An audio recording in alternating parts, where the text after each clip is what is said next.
제가 여러분과 함께 나누고자 하는 말씀 시편 62편 5절로 8절까지 말씀. 오늘 말씀의 제목은요, 빈 마음으로 하나님께 나옵니다. 빈 마음으로 하나님께 나옵니다 하는 제목을 가지고 오늘 말씀을 함께 나누도록 하겠습니다.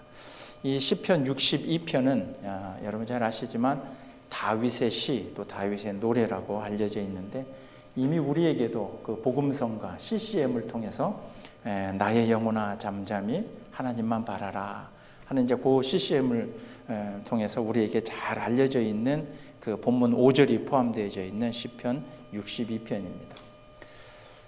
그런데 하나님 앞에 내가 잠잠히, 내 영혼이 잠잠히 하나님만을 바라라라고 하는 그 말에서 잠잠해진다라고 하는 뜻은, 그 표면적인 단어는 이제 히브리의 드맘이라고 하는 단어인데요, 잠잠하라라고 하는 건 침묵, to be silent, 또는 평온하라, 또 그대로 to be still, 가만히 그대로 있는 것을 의미하지만, 적극적인 의미로 이 드맘이라고 하는 단어는, 잠잠하라라고 하는 뜻은 비워내는 겁니다.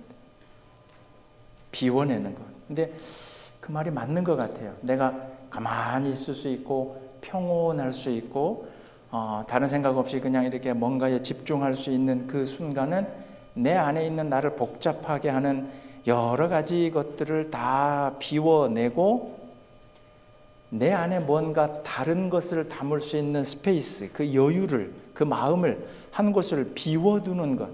사실은 그럴 때 하나님 앞에 우리가 잠잠할 수 있다.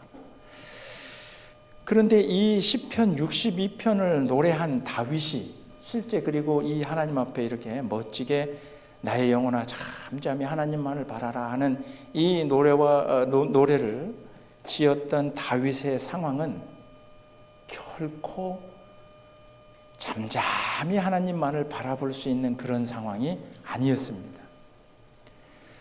다윗에게는, 이스라엘의 두 번째 왕이었던 다윗에게는 9명의 아내가 있었습니다. 그것만 봐도 잠잠할 수가 없죠. 아내가 9명이다.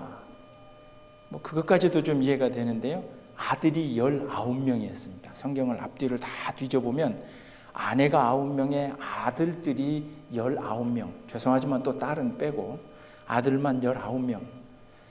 그러면 이 당시에는 왕이면 왕의 아들, 그리고 대개 큰 문제만 없으면 큰아들이 그 다음 왕이 돼야 되잖아요. 근데 여러분들 아시는 것처럼 다윗 왕의 다음을 이어서 세 번째 왕은 솔로몬이 왕이 되잖아요. 솔로몬은 19명 중에 10번째예요. 그럼 이게 어떤 거를 가지고 있냐면, 이 형제들 사이에서 도대체 어떤 일들이 벌어져서 첫 번째, 두 번째, 세 번째도 아니고 저 10번째 솔로몬이 왕이 되겠는가. 그리고 이 구체적으로 62편을 짓게 되는 그 상황이 다윗에게 어떤 상황이었냐면, 큰아들, 별일이 없었으면 왕의 뒤를 이어야 될 큰아들 암논이라고 하는 그 아들이 다른 이복 여동생을 또 성적으로 건드렸어요. 그러니까 그 이복 여동생이 그 다말이라고 하는데, 그 여동생의 친오빠가 세 번째 아들인데, 압살롬이라고 하는 그 아들이 첫 번째 형, 이복 형이죠, 그 암논을 죽여버립니다. 이게 다윗 가정에서 벌어지는 이 사건이에요. 세 번째 아들이 첫 번째 아들을 죽여버립니다. 근데 또 거기서 멈추는 게 아니라, 이 세 번째 아들 압살롬은 그냥 자기 친여동생의 복수를 위해서 첫 번째 그 이복 형을 죽인 거에 멈추지 않고, 이 압살롬이 욕심이 굉장히 많아요. 자기가 왕을 하고 싶은 거예요. 그러니까 자기 아버지인 다윗 왕을 몰아내고, 아버지지만 자기가 왕이 되려고 반란을 일으킵니다. 다윗의 입장으로는 지금 큰아들이 죽었고, 이 가족 안에 벌어지는 일 때문에 큰아들은 죽었고, 세 번째 아들이 자기 자리를 위협해서 반란을 일으켰고, 근데 또 거기서 멈추는 게 아니라 이 세 번째 아들인 압살롬, 그 아들, 다윗을 향해서 반란을 일으킨 이 아들의 가장 옆에 측근의 참모가 아히도벨이라는 사람인데, 이 사람이 원래는 다윗과 이 나라를 시작할 때 굉장히 가까운 측근이었어요. 그러니까 아히도벨이라는 사람이 다윗을 배신한 거죠. 근데 또 참 족보가 따져보니까 그 배신한 아히도벨이 누구냐면, 여러분 아시는 다윗이 부하의 아내를 뺐잖아요. 우리아라고 하는 부하의 아내 밧세바를 뺐는데, 밧세바의 그 할아버지가 그 아히도벨이에요. 그러니 제가 지금 이렇게 짧게 말씀드리지만, 아내가 9배, 아들이 19배, 그리고 그 안에서 형제들 간에 벌어지는 단순하게 그냥 다투는 정도가 아니라 살인이 일어나고, 또 일어나서는 안 될 어떤 가족 안에서의 어떤 근친 상간 같은 이런 추악한 죄가 일어나고, 그리고 이제 그 세 번째 아들인 압살롬이 자기를 다윗을 죽이겠다고, 이게 반란이니까요. 아버지를 죽여야 자기가 왕이 되니까. 그래서 다윗이 불이 나게 지금 쫓겨다니고 있는 그런 상황에서 다윗이 이 시편 62편을 노래했다는 거죠. 그럼 우리 다시 오늘 본문으로 돌아가서 정말 다윗이 하는 것처럼 나의 영혼아 잠잠히 하나님만을 바라라. 이게 우리가 CCM으로 그냥 찬양할 때는 은혜가 되잖아요. 그렇지. 나의 영혼아 잠잠히, 눈물도 나고 은혜가 되잖아요. 그런데 이런 스토리를 좀 가만히 생각해 보니, 저는 이 62편 5절 나의 영혼아 잠잠히 하나님만을 바라라 하는 그 구절이 아주 처절하게 들리더라고요. 무릇 나의 소망이 어디로부터? 하나님에게로부터 나온다. 자식 간의 혈육 상쟁이 벌어졌고, 그 아들이 나를 쫓아다니고 있고, 내 가장 오른팔이었던 아히도벨이 나를 또 배신하고, 이런 모든 일들을 겪고 있으면서 다윗이 그렇게 노래한 거죠. 근데 이 62편뿐만 아니라 37편, 시편 37편 7절에도 그렇게 다윗이 이야기합니다. 노래하죠. 여호와 앞에 잠잠하고 참고 기다리라. 자기 길이 형통하며 악한 꾀를 이루는 자 때문에 불평하지 말지어다. 그렇게 다윗이 노래하고 고백하며 하나님 앞에 무릎 꿇는다는 거죠.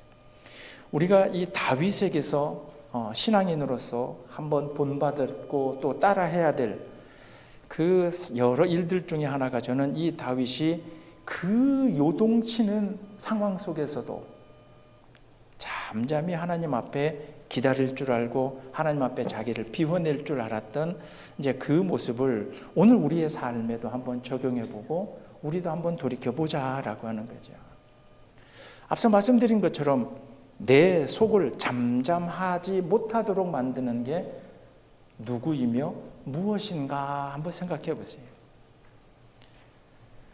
다윗은 아내가 9이었고 아들이 19이었고 그의 가정사, 그 가정사에서 생기는 어떤 그런 일일 수 있겠지만, 오늘 우리의 각자의 삶에서도 여러분들이 지금 가만히 눈을 감고 한번 생각을 해보면, 내가 잠잠히 하나님만을 생각하고 말씀을 읽고 기도하고 묵상하고 하나님 앞에 찬양하도록 나의 시간과 나의 마음을 가만히 놔두지 못하는 건 내 주변에 있는 사실은 또 다른 사람들과의 관계다라고 하는 거죠. 그런 여러분들 때로는 세상에서는 그러잖아요.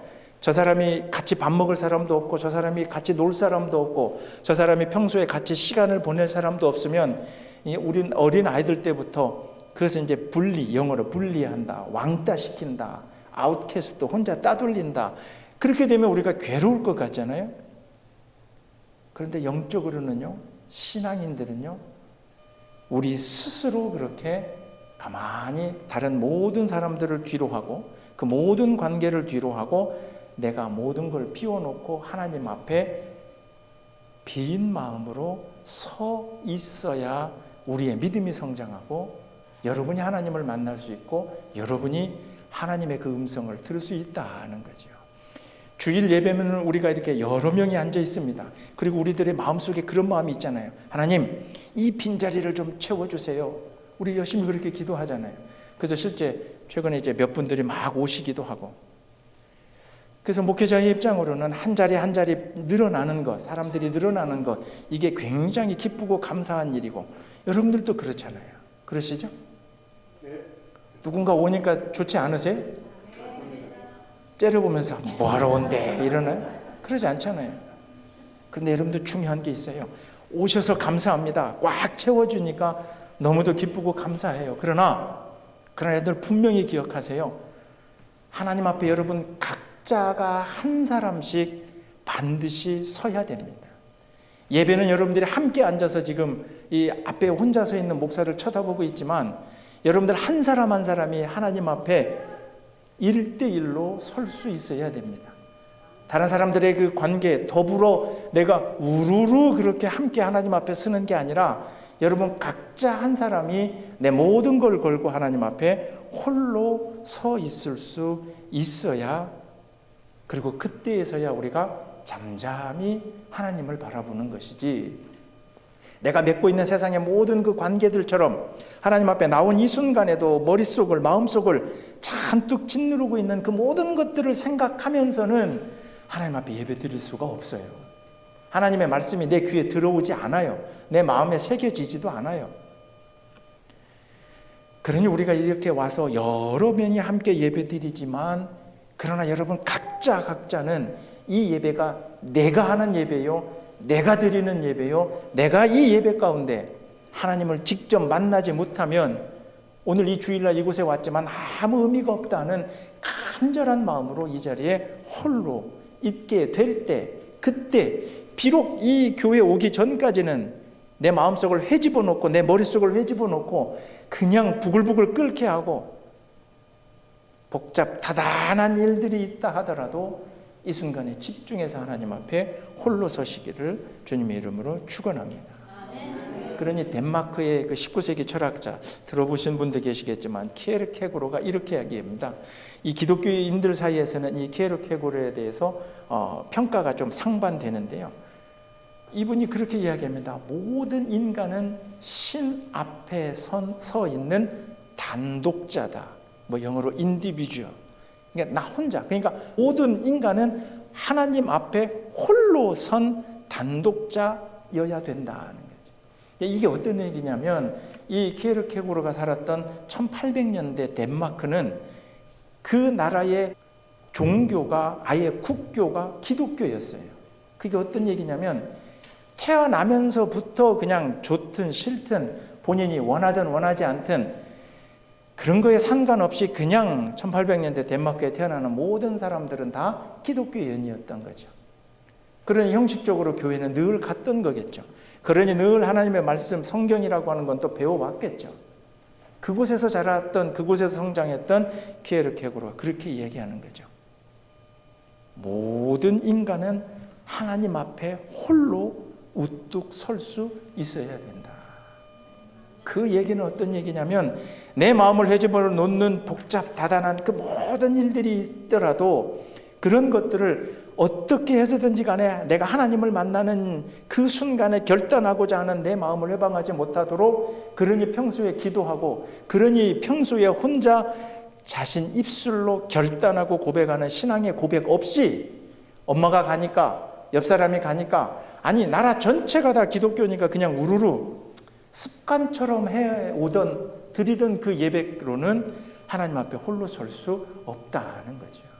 저는 이 말에 목사로서 굉장히 공감을 합니다. 하나님 앞에 우뚝 서게 되는 그 순간, 그 순간에 누가 다른 사람이 옆에서 도와줄 수도 없고, 반대로 이야기하면 내가 하나님 앞에 서지 못하도록, 하나님 앞에 집중하지 못하도록 내 마음을 막 흔들어 놓는 그 사람들과의 관계, 그게 자식이기도 하고 남편, 아내이기도 하고, 심지어는 교회 안에서 일어나는 어떤 일들 때문에도 예배 드리는 가운데서도 내가 하나님과 1대1로 내 마음을 열고 집중하지 못하게 되는 그 모든 것들을, 수단과 방법을 가리지 않고 그 모든 것들을 비워내고 잠잠해지지 않으면 우리는 하나님 앞에 홀로 설 수 없다는 거죠.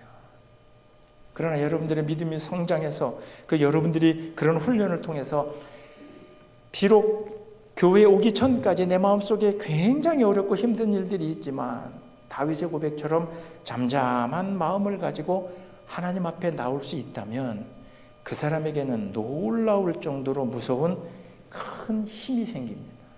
그 힘이 어떤 힘이냐면요, 심지어는 원수까지도 용서가 될 수 있는 힘이 생겨요.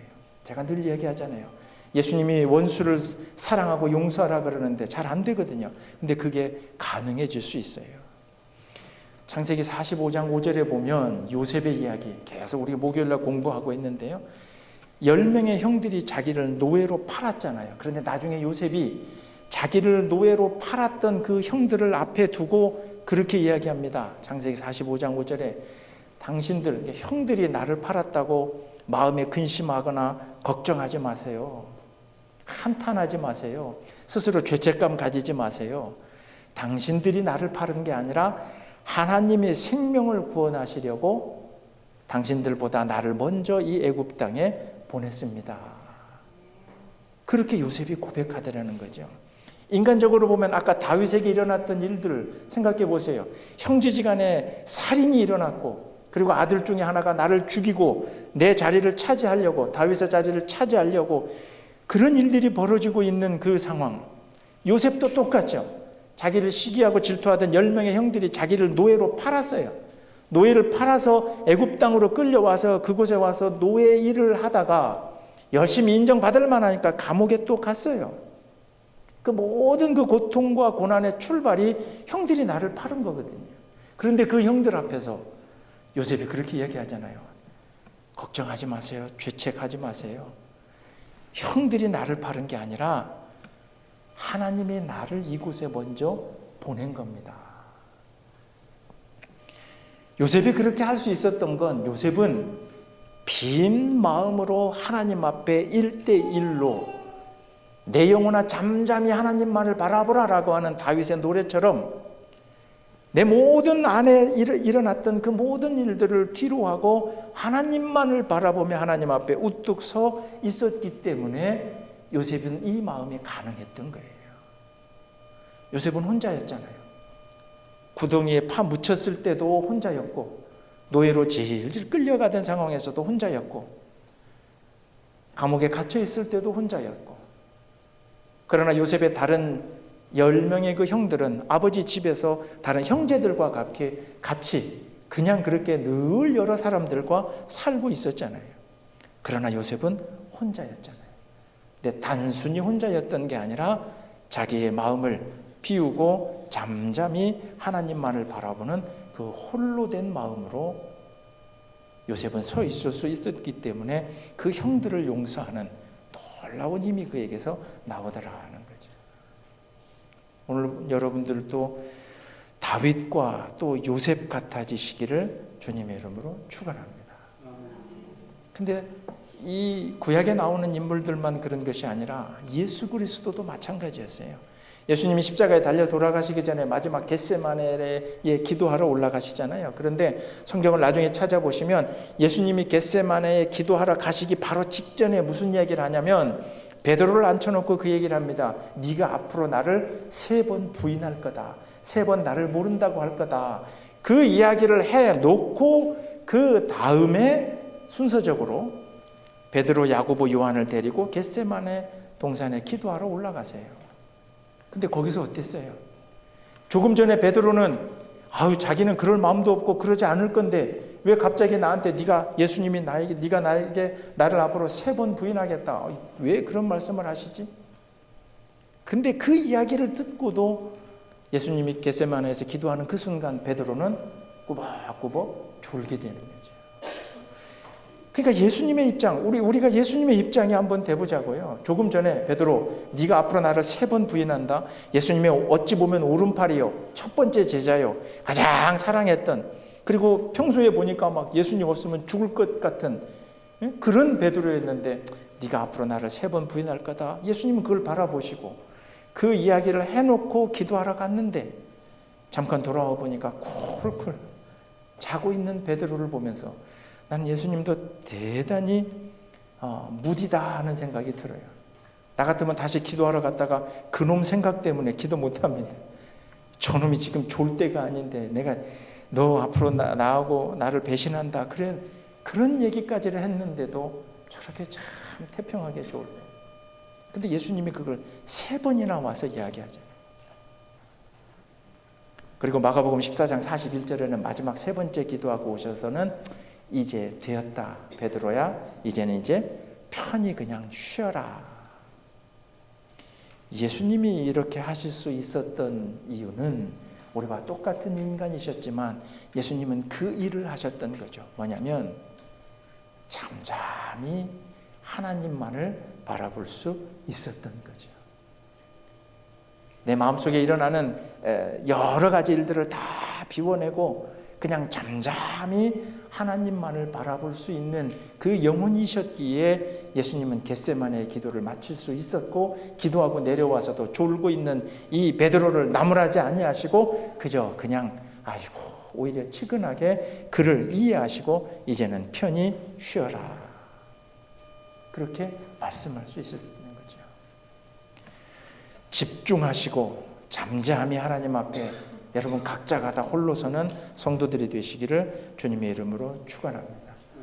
나로 하여금 교회를 가지 못하게 하고, 나로 하여금 예배에 집중하지 못하게 하고, 나로 하여금 하나님의 말씀을 읽지 못하도록 하고, 나로 하여금 하나님 앞에 기도하지 못하도록 하고, 아니 기도할 마음조차 가지지 못하게 하고, 나로 하여금 내 입술에서 하나님을 찬양하지 못하도록 할 만큼, 내 마음에 여유가 없을 만큼 내 속을 썩이고 나를 뒤집어 놓고 내 마음속에 근심과 걱정을 만들어내고 있는 그 모든 일들을 여러분들 분명하게 신앙의 눈으로, 주님의 눈으로 다시 한번 바라보시기를 주님의 이름으로 축원합니다. 우리는 그 사람들을 바꿀 수가 없어요. 그러나 내가 바꿀 수 있는 건 그들을 바라보는 내 마음은 내가 다잡을 수 있고, 내가 비워낼 수 있고, 내가 잠잠히 하나님만을 바라볼 수 있는 모든 키와 열쇠는 누구에게? 바로 여러분 자신에게 있음을 고백하시기를 주님의 이름으로 축원합니다. 그러기 위해서 다윗은 그렇게 고백합니다. 오늘 말씀 6절에 오직 그만이 나의 반석이시오.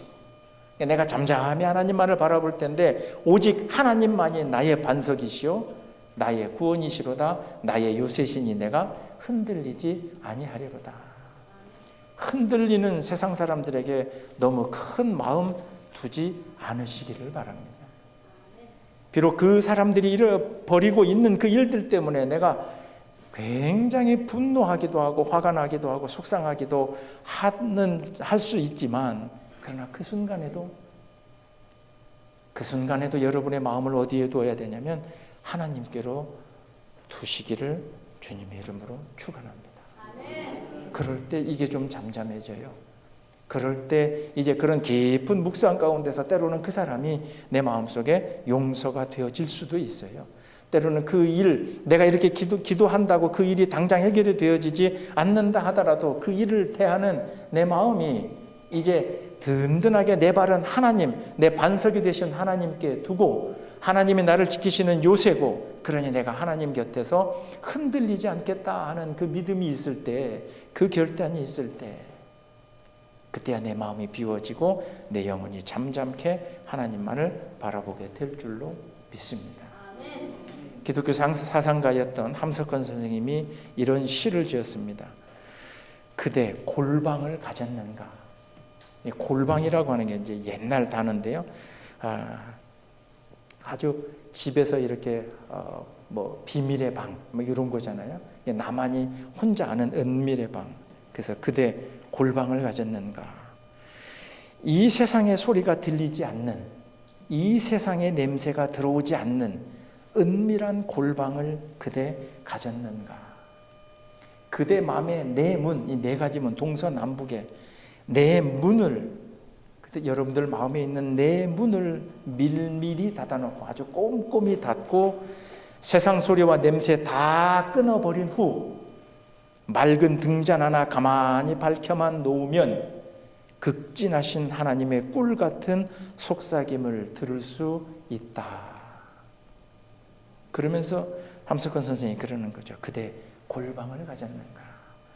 세상 소리와 세상 냄새와 그 모든 것을 완전히 막을 수 있는 그 골방, 그러니 여러분들이 24시간 동안 그렇게 24시간을 살면서 여러분이 때로는 그게 기도의 순간, 찬양의 순간, 말씀을 읽는 순간, 또는 오늘 우리가 이렇게 예배드리는 이 예배의 순간, 그 어느 순간이 됐든 바로 그런 시간이 있는가. 모든 거 다 막아놓고 작은 등잔 하나 밝혀놓고 하나님 앞에 집중하게 된다면 꿀 같은 하나님의 속삭임을 들을 수 있다.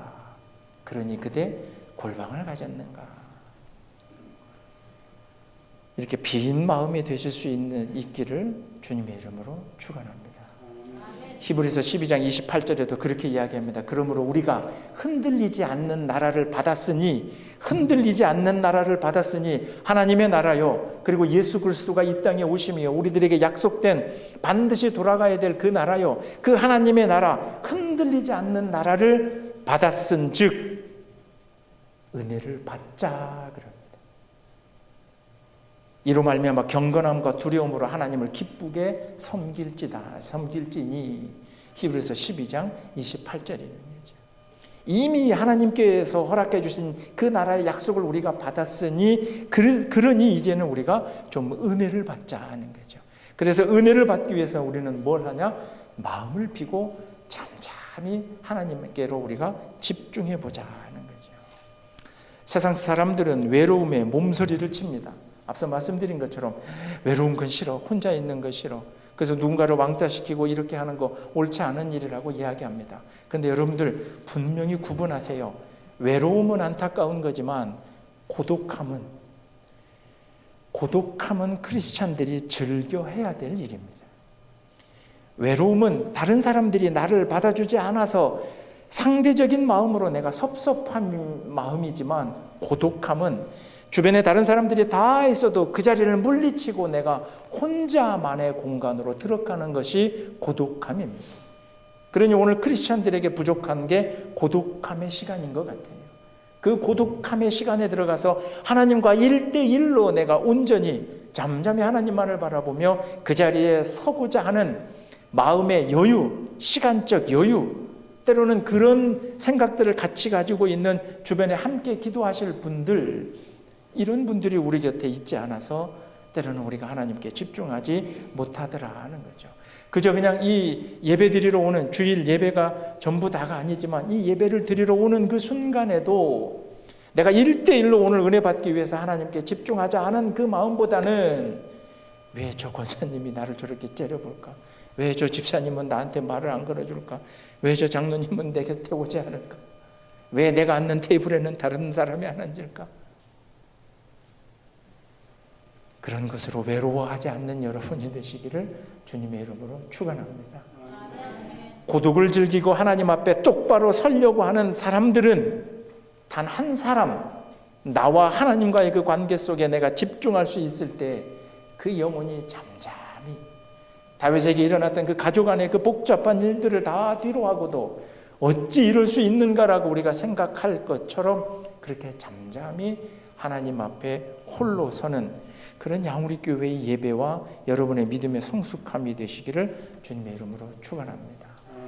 그렇지 않게 되면요, 그렇게 신앙생활을 우리가 와서 열심히 한다 하고 예배를 드린다 하고 그렇게 긴 시간이 흐른다 하더라도 단 한순간 내 혼자라도 단독적으로 하나님 앞에 내 모든 걸 비워놓고 똑바로 서지 못하게 되면, 오늘 본문은 8절까지인데요 9절에 62편 9절에 다윗이 그렇게 이야기합니다. 아, 슬프도다.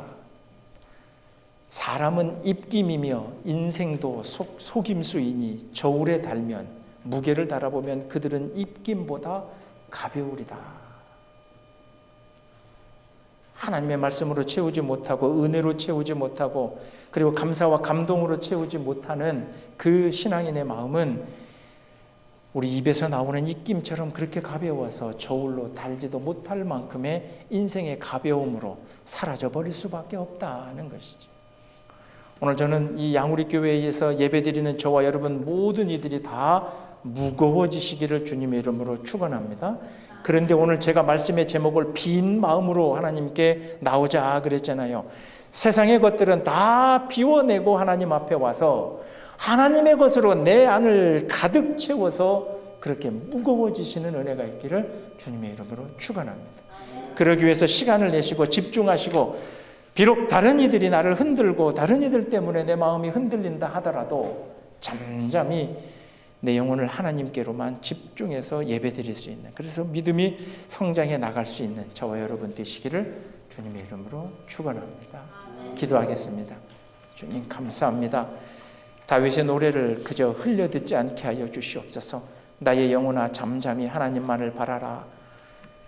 이 한 문장에 담겨 있는 많은 일들을 저희들도 겪고 있사오니 주여, 저희들의 복잡 단안한 이 세상살이 속에서도 하나님만을 향해 바라볼 수 있는 은혜를 허락하여 주시옵소서. 그리고 그렇게 집중할 수 있는 일에 이 양우리 교회의 예배가 사용되어지게 하여 주시옵고, 양우리 교회에서 함께 나누는 친교와 나눔을 통해서도 한 사람 한 사람이 하나님 앞에 우뚝 설 수 있는 그런 거룩한 교회가 되도록 지켜주시고 함께하여 주실 줄 믿으며, 이 모든 말씀 우리 주 예수 그리스도를 받들어 감사하며 기도드리옵나이다. 아멘.